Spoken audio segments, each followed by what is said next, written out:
오늘 알크마르가 토트넘과의 경기에서 1대0 베리발의 자책골로 승리를 거뒀는데 이 경기가 알크마르의 우위 속에서 경기가 진행됐습니다. 일단 볼 점유율 보면요, 토트넘이 60%, 알크마르가 40% 정도예요. 근데 볼 점유율과 다르게 골 기대값 보시면 알크마르가 1.57, 그리고 토트넘은 0.44, 골 기대값부터 많이 차이가 납니다. 그리고 결정적인 찬스도 토트넘은 1번, 알크마르는 4번이에요. 근데 이 4번의 결정적인 찬스 중에서 알크마르가 오늘 베리발의 자책골로 들어갔기 때문에 결정적인 찬스를 한 번도 못 살린 경기입니다. 알크마르가. 그러니까 만약에 알크마르가 조금만 결정력이 좋았으면 오늘 1대0이 아니라 2대0, 3대0까지도 벌어질 수 있었던 경기라는 거죠. 그만큼 이제 오늘 경기 보면 토트넘이 경기력 자체가 너무나도 안 좋았었거든요. 그리고 이제 여러 가지 이제 수치가 있는데, 일단 토트넘이 볼만 많이 점유하고 공격을 너무 못하는 날이었습니다.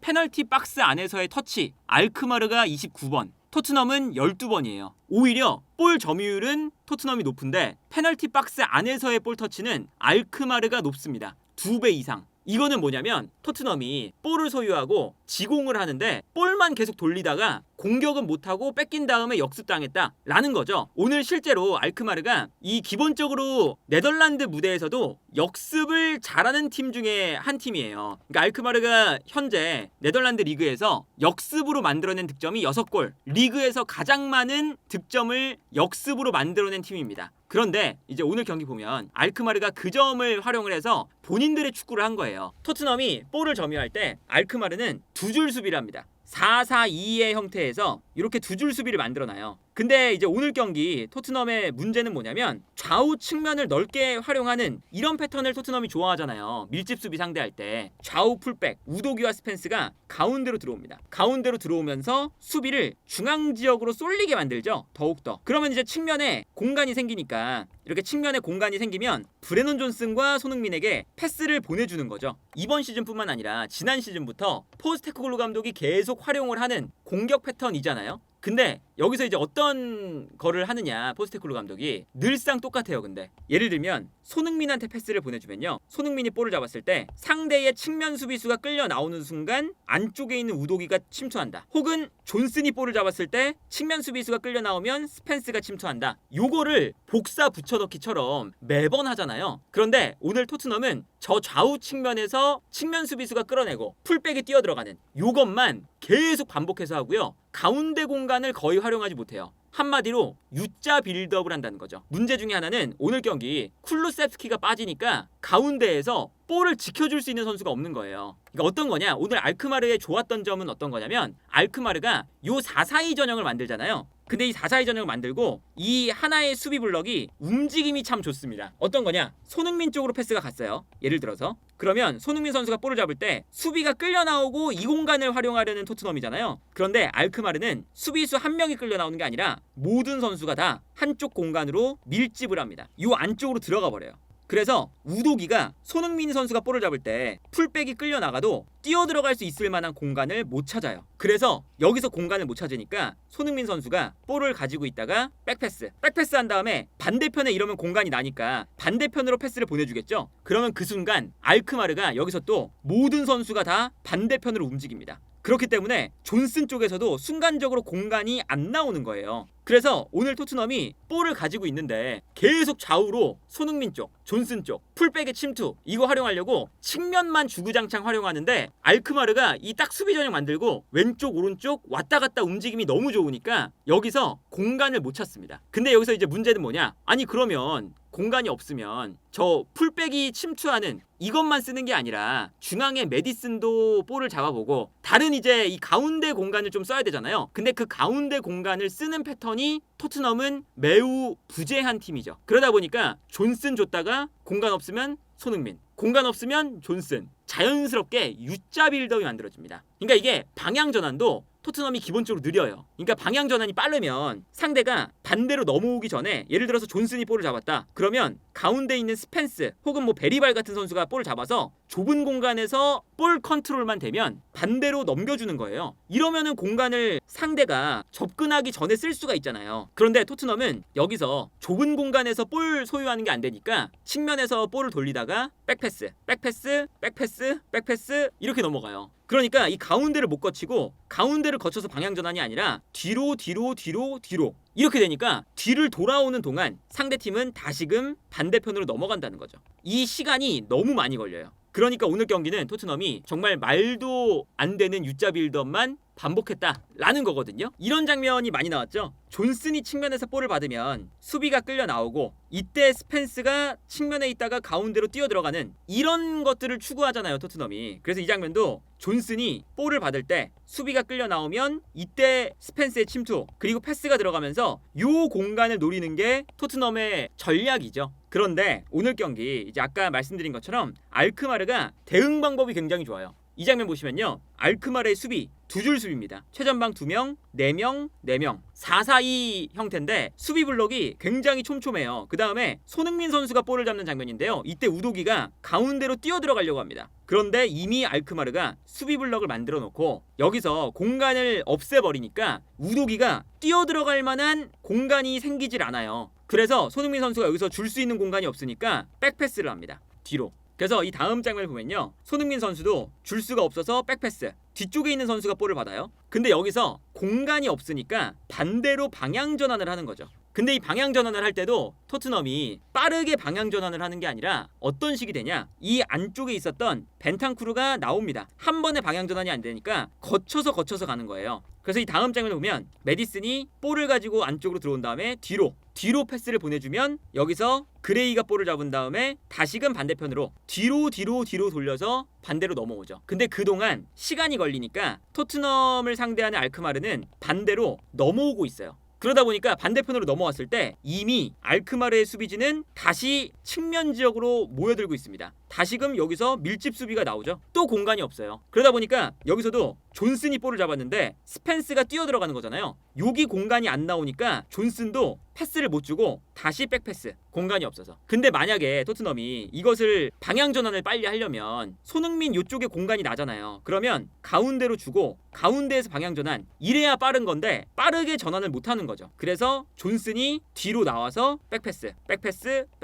그리고 이렇게 건너가는 동안 뒤로 볼을 돌리는 동안 다시 알크마르가 반대로 넘어가서 수비 블럭을 또 만들고 있습니다. 이렇게 되면 다시 손흥민에게 아무리 패스를 줘도 손흥민이 찔러줄 수 있는 공간이 없어지는 거예요. 계속 왼쪽 오른쪽을 볼만 돌리고 가운데를 못 거쳐가는, 특히나 토트넘이 좋아하는 스펜스의 침투, 우도기의 침투, 이게 이루어지지 않았던 U자 빌드업만 했던 경기였던 거죠. 그러니까 이게 오늘 쿨루셉스키가 빠졌다는 것에 대한 영향이 컸던 경기였었고요. 가운데 지역에서 볼을 받을 선수가 없다. 그러니까 이제 오늘 경기 기록을 보면요. 토트넘 진영에서 볼 점유가 37%가 이루어졌습니다. 알크마르 진영에서는 볼 점유가 23%예요. 중원에서는 40%. 이 경기 데이터가 어떤 거냐면 토트넘이 오른쪽이거든요. 토트넘이 볼 점유를 했는데 알크마르 지역으로는 못 갔다는 거예요. 볼 점유를 뒤에서만 했다는 거죠. 뒤로 측면, 뒤로 측면, 이러다가 박스 안쪽으로 혹은 알크마르 근처로 못 갔다는 겁니다. 그래서 재밌는 기록이 패스 성공 횟수,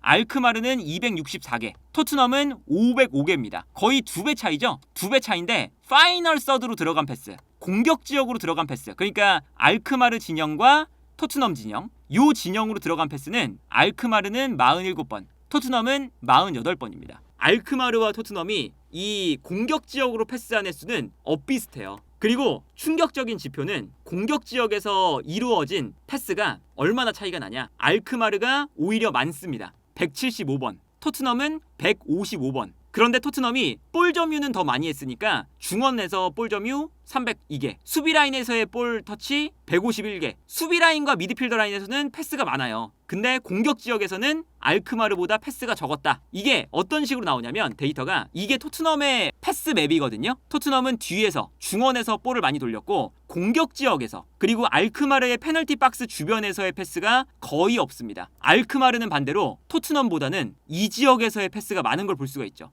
확연하게 이쪽 패스가 알크마르가 많아졌어요. 토트넘보다. 이 차이를 보면 얼마나 토트넘이 밀집 수비를 상대할 때 접근하는 방식 자체가 안 좋은지 접근을 못하는지를 보여줬던 경기였다. 그리고 오히려 역습을 당하는 경우가 많았어요. 그러니까 알크마르가 기본적으로 역습을 잘해요. 역습을 잘하는 팀이고 빠른 선수가 많이 배치가 되어 있습니다. 이렇게 두 줄 수비를 알크마르가 만들고 있다가 최전방의 페럿 그리고 공격형 미드필더로 나온 비루메이스터르 그리고 포쿠 카시우스 4명의 선수가 달려가고요. 여기에 올페라는 풀백이 왼쪽 풀백인데 오른쪽에 있는 마이쿠마보다 공격적으로 올라가는 풀백이에요. 마이쿠마는 3백을 만들어줄 때가 많거든요. 그래서 올페까지 올라가면 5명의 선수가 순간적으로 역습 상황에서 올라갑니다. 근데 이 기동력에 토트넘이 대처를 못해서 뒷공간이 무너지는 장면들이 오늘 많이 나왔어요. 상황에 따라서는 뭐 올페가 올라오지 않고 클라시가 올라가면서 5명을 맞춰줄 때도 있거든요. 근데 이렇게 알크마르가 선수비 그 다음에 토트넘이 공격을 하다가 턴오버가 나오면 나오자마자 빠르게 역습 이거에 오늘 계속 기회를 내준 거죠. 그리고 특히나 공격 지역에 스펜스라던가 그리고 우독이라던가 이런 풀백들이 어설프게 올라가 있으니까 역습을 당할 때도 역습에 대한 대처가 안 되는 편이죠. 그러니까 알크마르는 이렇게 이제 4-4-2 전형을 만들면서 촘촘하게 수비를 만들어놔요. 그 다음에 기다리는 거죠. 근데 기다릴 때 토트넘이 요 안쪽 공간에서 아까 말씀드린 것처럼 볼 소유를 잘 못하니까 안쪽으로 들어오는 순간 볼을 끊어서 빨리 역습으로 나갑니다. 그리고 심지어 알크마르의 수비가 좋은 거는 완전히 내려가 있는 것도 아니라 어느 정도는 올려서 수비 블럭을 만드니까 끊어내는 위치도 생각보다는 낮지가 않아요. 여기서 볼을 끊어서 빨리 올라갈 수가 있는 구도를 만들어 놓는 거죠. 그래서 여기서도 끊어내자마자 빨리 올라가기 시작해요. 공격으로. 근데 그 순간 왼쪽 측면 공격수, 오른쪽 측면 공격수, 최전방 공격수, 세컨드 스트라이커 다 올라갑니다. 그리고 여기에 더해서 왼쪽 풀백, 아까 말씀드렸던 올페가 공격적으로 뛰어가요. 오른쪽에는 마이쿠마가 공격적으로 안 올라오거든요. 이렇게 역습 숫자를 늘려요. 근데 요 전 장면 보면요. 토트넘이 공격을 할 때 올페가 왼쪽 수비고 존슨이 오른쪽 공격수잖아요. 그런데 역습을 할 때 보면 올페가 뛰어 올라오는데 브레넌 존슨이 보이질 않습니다. 그래서 역습을 당하는데 순간적으로 2명이 돼요. 측면에서 스펜스가 혼자 막고 있고요. 브레넌 존슨은 본인이 못 내려오니까 오히려 그냥 가운데로 들어가 버리고 벤탄쿠르가 측면으로 나갑니다. 순간적으로 여기서 이제 2대1 상황이 된 거죠. 벤탄쿠르가 뒤늦게 이제 따라갔지만 그래서 여기서도 스펜스가 2대1 상황. 여기서 스펜스가 뛰어들어가는 올페의 움직임을 당연하게도 수비가 불리한 상황이니까 놓치면서 올페의 공간을 내줬고요. 존슨은 요 뒤에 있죠. 벤탄쿠르에게 측면 수비를 맡긴 거거든요. 여기서 순간적으로 수비가 엇갈렸어요. 벤탄쿠르와 스펜스가. 그러면서 측면 공간이 빠르게 무너집니다. 그 다음에 여기서 크로스가 올라가는데 박스 안에서 뛰어들어가는 패럿 그리고 뛰어들어가는 움직임도 기본적으로 알크마르가 괜찮아요. 달려드는 선수가 많거든요. 스피드가 빠르고 그러다 보니까 크로스가 올라오고 바로 결정적인 슈팅까지 이어집니다. 이것도 비카리오가 막아서 다행이었죠. 계속 알크마르가 토트넘을 흔드는 장면들이 반복이 됐어요. 그러다 보니까 이제 경기 흐름도 알크마르한테 많이 내주고 그러다 보니까 코너킥 상황에서 실점을 하는데 이 코너킥도 완벽하게 알크마르의 전략에 먹힙니다. 이 장면 보시면요. 슈팅을 한 선수가 트로이 페럿이에요. 페럿이 뒤에 있다가 달려나가는데 이때 페럿을 막는 선수가 존슨이었거든요. 근데 의도적으로 알크마르의 한 선수가 존슨을 가로막습니다. 스크린 플레이를 하죠. 그러니까 페럿이 뛰어나가는 걸 존슨이 순간적으로 못 잡았어요. 그래서 이 다음 장면을 보면 페럿이 뒤로 뛰어들어가는데 존슨이 가로막혀 있다가 뛰어들어가니까 순간적으로 따라가는 게 늦었죠. 그리고 이제 페럿이 뛰어가니까 열심히 존슨은 그래도 뛰어가려고 전력 질주를 합니다. 근데 전력 질주를 하는 순간 이 달려 들어오는 것을 오히려 이용해서 페럿이 뒤로 빠져요. 페럿의 움직임에 존슨이 완전히 속은 거죠. 그래서 이 다음 장면을 보면 존슨은 달려들었는데 페럿은 뒤로 빠지고 있습니다. 그리고 크로스가 페럿 쪽으로 높게 오죠. 의도가 된 거죠. 그 다음에 여기서 페럿의 슈팅. 근데 이 슈팅이 빗 맞았는데 빗 맞은 슈팅이 가운데로 들어오니까 베리발이 급하니까 발을 뻗었는데 베리발의 발을 맞고 들어가게 되는 뭐 운이 좋지 않기도 했지만 이 장면 자체가 일단은 알크마르의 정해진 코너킥 패턴에서 나온 실점이었다. 그리고 이런 코너킥 실점도 너무 편안하게 그냥 알크마르의 의도대로 편안하게 흘러가니까 토트넘이 뭔가 대처가 너무 안 된다는 느낌이 드는 경기였어요. 그리고 여기에 더해서 압박도 마찬가지입니다. 압박. 그러니까 이게 토트넘이 압박 같은 경우가 너무 과도하게 압박을 하고 공격을 할 때도 너무 과도하게 선수 숫자를 늘리는 이게 이제 문제잖아요. 그래서 오늘 경기도 이제 알크마르 원정이지만 압박을 한다고 계속 달려들어요. 손흥민이나 존슨 좌우 측면 공격수가 이제 마티스텔이 센터백 한 명을 마크할 거 아니에요. 그러면 압박을 도와준다고 가운데로 들어옵니다. 아예 강하게 압박한다고. 그래서 예를 들면 마티스텔이 센터백 압박, 존슨이 가운데로 들어오고 손흥민이 풀백을 압박하는 거죠. 근데 존슨이 가운데로 들어와 버리면 측면이 비잖아요. 근데 이 공간을 누군가가 베리발이 나가던가 스펜스가 올라오던가 빨리 이 공간을 커버해야 되는데 커버가 늦어서 이렇게 압박을 달려들어도 골키퍼가 당황하지 않고 달려들면 빈 공간 이런 식이 돼요. 그 다음에 늦게 그제서야 스펜스나 베리발 같은 선수가 올라옵니다. 그러면 올라올 때 늦게 올라오니까 이미 볼을 받은 선수가 편안하게 볼을 잡아서 전방을 바라보는데 그 순간 토트넘이 압박한다고 막 올라오잖아요. 올라올 때 뒷공간으로 패스. 그러면 수비 숫자는 적어져 있고 뒷공간은 넓어지니까 여기서 역습을 당하는 이런 장면이 굉장히 많이 나와요. 특히나 오늘 경기는 존슨 같은 선수가 가운데로 들어올 때 스펜스가 뒤늦게 올라오니까 스펜스가 올라가면서 수비 라인에 순간적으로 숫자가 부족해졌어요. 그레이, 단소, 우도기 3명만 남는 장면이 굉장히 많이 나오거든요. 이 장면 보면 골키퍼가 볼을 잡고 있어요. 근데 여기서 손흥민이 오른쪽 풀백 그리고 마티스텔이 왼쪽 센터백. 그러니까 존슨이 가운데로 들어와서 오른쪽 센터백을 압박을 하다가 골키퍼까지 달려들고 있는 장면이에요. 근데 존슨이 측면에서 공간을 비워두고 이렇게 압박을 해버리면 요 공간이 비는 거잖아요. 그러다 보니까 골키퍼 입장에서는 존슨이 달려들 때 편안하게 이 공간으로 줄 수가 있는 거거든요. 근데 토트넘의 문제는 이렇게 존슨이 달려들면 뒤에서 누군가가 이 공간을 커버를 해야 되죠. 근데 요 커버가 없어요. 그래서 이 다음 장면 보면 존슨은 달려들었는데 이쪽이 비니까 골키퍼가 측면으로 패스. 그리고 그제서야 마티스텔이 뛰어오면서 그래도 존슨의 공간을 커버하기 위해서 움직여요. 근데 여기 2명이 있으니까 스펜스가 또 올라옵니다. 근데 달려오는 게 좀 늦었죠. 공간이 넓으니까. 그리고 스펜스가 이렇게 올라와 버리면 스펜스의 뒤에 있는 센터백은 토트넘이 2명만 남는 거고 왼쪽 풀백 1명만 남는 거죠. 수비 라인에 3명밖에 안 남아요. 그러다 보니까 여기서 압박이 무너지면서 볼을 잡은 알크마르가 편안하게 롱킥 뻥 때립니다. 스펜스까지 올라와 있고 앞쪽으로 토트넘의 무게중심이 쏠리니까 편안하게 앞으로 뻥 차주는 거예요. 그리고 압박의 타이밍도 늦었고 그래서 다음 장면 보시면요. 뻥 찼는데 뒤로 볼이 떨어지는 순간 스펜스가 올라가 있으니까 아치그레이, 단소, 우도기 수비수 3명 남아있고 반대로 알크마르는 왼쪽 공격수, 오른쪽 공격수, 중앙에 2명 투톱. 오히려 이 넓은 공간에서 알크마르의 공격 숫자가 토트넘의 수비 숫자보다 더 많아지는 정말 이거는 이 롱킥 한 번에 수비가 무너지는 장면이 이렇게 나오는 거예요. 이번 시즌 내내 토트넘이 어설프게 압박을 하다가 좌우 풀백 중 한 명이 너무 높게 올라가 버리면 수비 숫자가 부족해지면서 롱패스 한 번에 뒷공간이 무너진다. 이런 거예요. 이 토트넘의 압박 자체가 완성도가 너무 떨어진다. 라는 게 오늘 경기도 문제 중 하나였습니다. 이건 후반전인데 오도베르가 이번에는 가운데로 들어옵니다. 손흥민이 있고요. 존슨도 달려나가요. 근데 이 장면도 오도베르가 가운데로 들어오니까 여기가 비죠. 그래서 알크마르가 편안하게 가운데 측면 패스를 공급을 합니다. 그래서 측면으로 오히려 달려드는 토트넘을 활용해서 패스가 들어가죠. 오도베르가 가운데로 들어갔으니까. 근데 여기서 문제는 뭐냐면 손흥민, 존슨 3톱이 달려들다 보니까 순간적으로 이 뒷공간에 선수가 부족해졌어요. 여기서 풀어냈을 때 올라가는 순간 뛰어들어가는 공격수가 이미 5명이 배치가 되어 있어요. 알크마르는. 그런데 앞쪽에서 토트넘의 선수는 4명밖에 없습니다. 여기서 이제 문제가 생기는 거거든요. 왜 문제가 생겼냐면 이렇게 5명의 공격수가 달려들 때 오도베르라던가 존슨 좌우 측면에 있는 선수들이 내려와서 수비를 좀 해줘야 돼요. 측면 공격수들이. 근데 여기서도 달려드는 수비를 하다 보니까 측면 공격수들이 모두 올라가서 그래서 이런 문제가 나오는 거죠.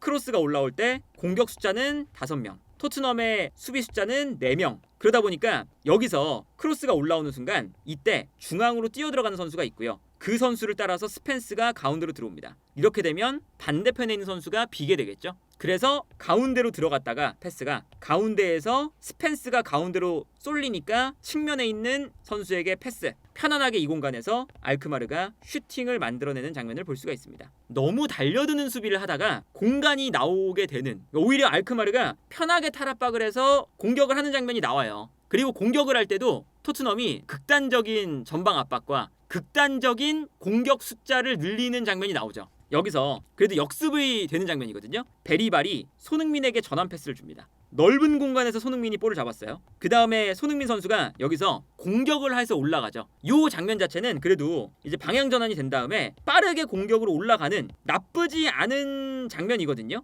여기서 손흥민이 공격을 할 때 기본적으로 토트넘의 선수들이 공격에 가담을 하는데 너무 많은 공격수들이 올라가요. 그러다 보니까 여기서 손흥민 선수가 애초에 공격을 전개하다가 많은 선수들이 뛰어 들어가는데 여기서 일단은 공격이 안 됐어요. 성공을 못했어요. 뛰어 들어가는 선수는 많죠. 근데 여기서 볼을 뺏기니까 뺏기는 순간 뒤에는 선수가 없습니다. 이게 문제가 되는 거죠. 그래서 이 다음 장면을 보면 여기서 공격에 실패를 했고 볼이 튀어서 측면으로 갑니다. 근데 박스 안에만 5명이 들어가 있어요. 공간을 커버할 수 있는 선수가 아무도 없습니다. 그러니까 중앙에 있었던 베리발이 이 공간을 커버하기 위해서 오른쪽에 있다가 중앙에서 왼쪽까지 넘어가요. 압박을 하러. 그래서 베리발이 측면으로 달려나갔는데 그 순간 여기에 공간이 비죠. 그리고 베리발이 끌려 나가니까 혼자서 벤탄쿠르가 뒤에 있는데 벤탄쿠르도 막아야 되는 선수가 있었어요. 그러다 보니 알크마르가 이 공간으로 패스를 주면 아무도 막을 선수가 없습니다. 그래서 편안하게 알크마르가 이 공간으로 볼을 끌고 올라와요.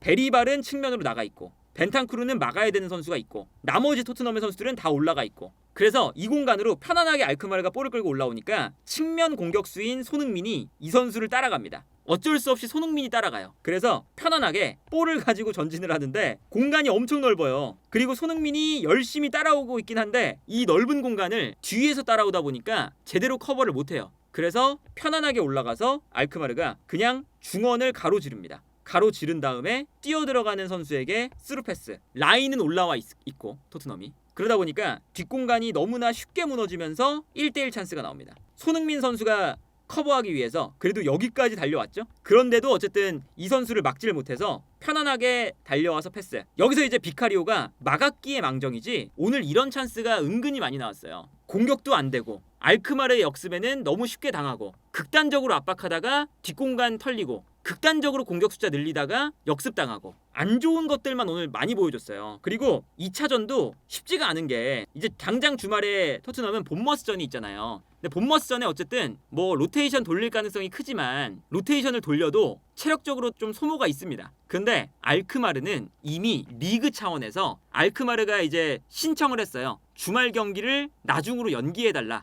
우리 유로파리그 16강 있으니까. 그래서 연기를 해줬습니다. 알크마르는 일주일 동안 쉬고 이제 토트넘 원정을 가거든요. 그런 걸 생각을 하면 토트넘이 홈에서 이런 경기력으로 1대0의 스코어를 뒤집는 게 가능할까 싶을 정도로 안 좋은 경기력이었다.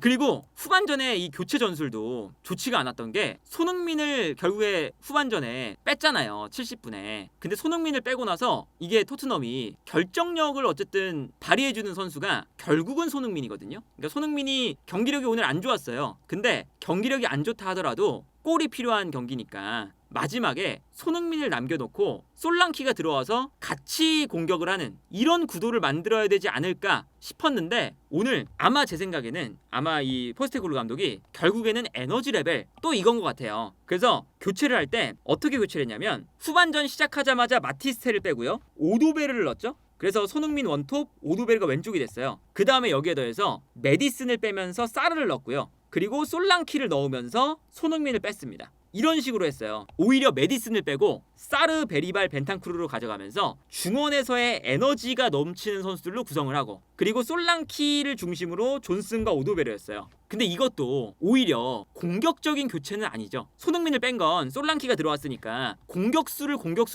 교체해 준 건데 사르가 들어가면서 메디슨이 빠지니까 오히려 공격적인 선수 2명을 빼고 손흥민, 메디슨 빼고 솔랑키를 넣고 사르라는 이 중원에서의 중원 싸움 할 수 있는 선수를 넣어서 오히려 공격은 감소를 했어요. 공격적인 부분이. 그래서 아니 왜 골이 필요한 경기에서 이렇게 에너지 레벨에 집착을 해서, 그리고 이제 그 포스테콜루 감독이 추구하는 전방 압박, 쉴 틈 없이 뛰는 그런 축구, 이런 것을 위해서 사르를 넣은 것 같은데, 골이 필요했다면 차라리 벤탄쿠르랑 후반전에 이제 열심히 뛸 수 있는 사르를 넣고 솔랑키와 손흥민 투톱으로 가는 게 낫지 않았을까. 아니면 뭐 밸런스가 필요하다라고 한다면 오도베르가 오른쪽, 존슨을 빼고 손흥민을 넣어서 후반전에 이제 스펜스가 왼쪽으로 왔으니까 스펜스가 올라오게끔 만들고 손흥민이 가운데로 들어가는 이런 식으로 구성을 했어야 박스 안에서 솔랑키와 손흥민 두 명의 공격수를 두는 게 득점을 만들 수 있는 더 확률 높은 방법이 아니었을까. 아쉬움이 좀 남는 거죠. 그래서 교체 전술도 손흥민이 빠진 이후에 기대가 안 되고 후반전 마지막에 약간 토트넘이 어떤 식으로 졌냐면 뭔가 동기부여도 없는 것처럼 무난하게 졌어요. 그러니까 이게 뭔가 마지막에 막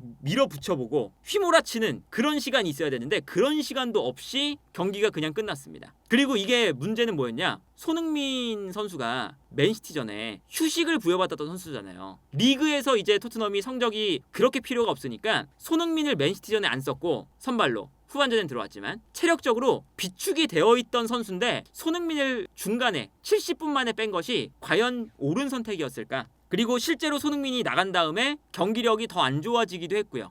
그러면 로테이션을 굳이 왜 손흥민을 돌렸을까? 라는 생각은 든다. 그래서 손흥민 선수가 벤치로 나가서 표정도 굉장히 안 좋고 경기가 끝난 이후에도 굉장히 표정이 안 좋은, 이런 좀 안 좋은 패배를 당했습니다. 그리고 비상은 솔랑키가 오늘 부상에서 복귀를 했는데 솔랑키마저 후반전 끝나기 직전에 부상으로 교체가 됐어요. 다시. 솔랑키의 부상 정도가 어떨지 모르겠지만 솔랑키가 정말 오랜만에 부상에서 복귀를 했는데 복귀전에서 또 부상을 당한, 그래서 다음 2차전에 나올 수 있을지 없을지도 모르는 상황이 됐으니까 이제 사실 우승 가능성이 남은 게 유로파리그밖에 없는데 뭔가 이 유로파리그도 쉽지 않다라는 느낌이 드는 경기였고, 그리고 아무리 쉽지 않아도 알크마르랑 토트넘의 전력차가 크잖아요. 사실 전력차가 크기 때문에 그래도 어느 정도의 납득할 수 있을 만한 경기력 정도는 보여줘야 되는데 그런 경기력도 못 보여주고 패배를 했다. 요게 이제 토트넘이 오늘 경기를 하면서